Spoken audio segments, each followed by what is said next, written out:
Hi, my name is Molly Anderson, and today I'll be telling you a tall tale. This tall tale is about a little boy named Bentley. Bentley lived an extremely long time ago, before most people. And Bentley was special. Bentley had a secret superpower that most people didn't know about except some of his friends. Bentley could talk to animals. Bentley used this power to become friends with small animals around his village, but not any big animals that might hurt him. One day, Bentley was walking around some caves when he saw a lone animal. This animal was a dog named Max. Now, at the time, dogs and humans didn't live together. They were not friends like they are today. So, Bentley made it his mission to become friends with Max. He went home to make his game plan. Bentley decided that every day he would walk up to Max's cave and try to talk to him and become friends. So the next morning he did just that. But Max didn't respond the way Bentley had hoped. Max just growled at him and told him to go away, leave him alone.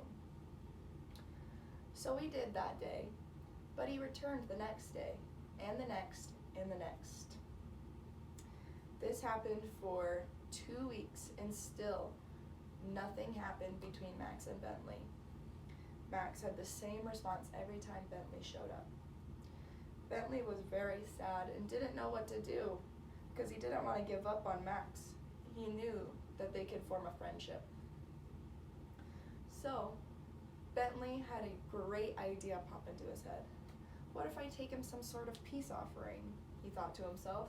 I could take him some food. He'll love that. So that's what he did. The next morning, Bentley took some food over to Max. For the first time, Max didn't growl at him. He didn't tell him to go away. He ate the food, but didn't speak to Bentley.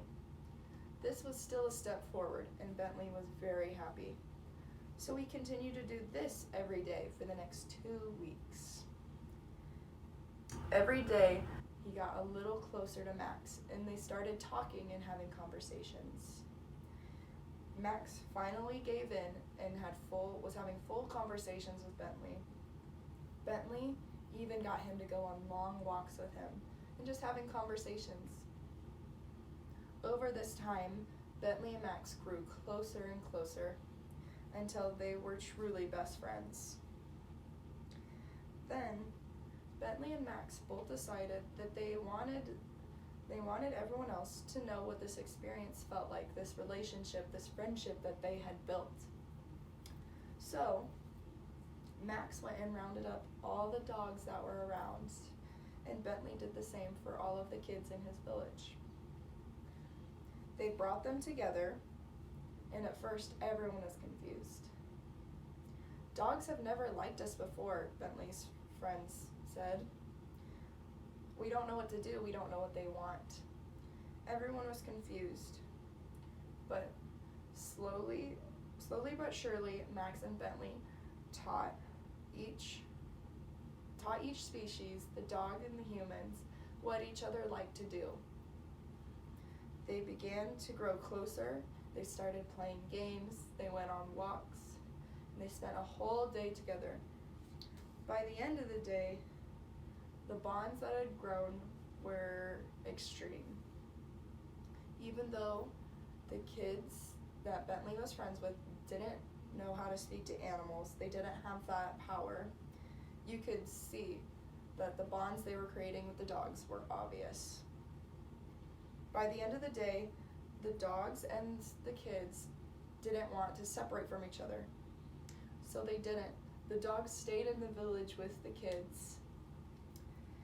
And Max never left Bentley's side. Every day, their bond grew stronger and stronger, and they grew closer together.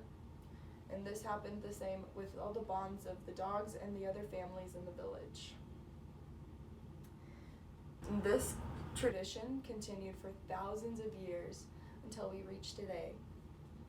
And now, we see dogs with humans all the time. It is a normal thing, and we don't think much about it.